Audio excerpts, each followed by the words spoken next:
కొట్లాటలొచ్చినా, గుండాగాలొచ్చినా, రౌడీలొచ్చినా, ఎవరొచ్చినా గానీ వరి పంటను మాత్రం ఏయకుండా మానము.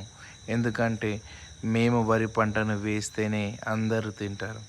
అందరూ తినడం వల్లనే ఈ వరి పంట అనేది దీనికి వాల్యూ. ఒకప్పుడు వరి అంటే ఏంటిది అనే సిచ్యువేషన్ నుంచి ఈరోజు వరి లేకపోతే ఉరి అన్న సిచ్యువేషన్కి వచ్చింది సమాజం. ప్రతి దగ్గర రైతన్నలు అందరూ ఆనందంగా ఈ వర్షాలను చూస్తూ ఆనందపడుతున్నారు. కాబట్టి ఇలాంటి సిచ్యువేషన్ మనం అందరం షేర్ చేసుకోవాలి. కాబట్టి మా పొలం అయితే బ్రహ్మాండంగా ఉంది. ఈసారి మేము ఒక 42 ఎకరాలు వేసినాం. చాలా బ్రహ్మాండంగా ఉంది పొలం అయితే. ఈ విధంగా చెప్పుకోవాలనుకుంటే మనకు ఈసారి ఒకవేళ ఈని వంగిన తర్వాత వర్షాలు పడకపోతే మంచి లాభం.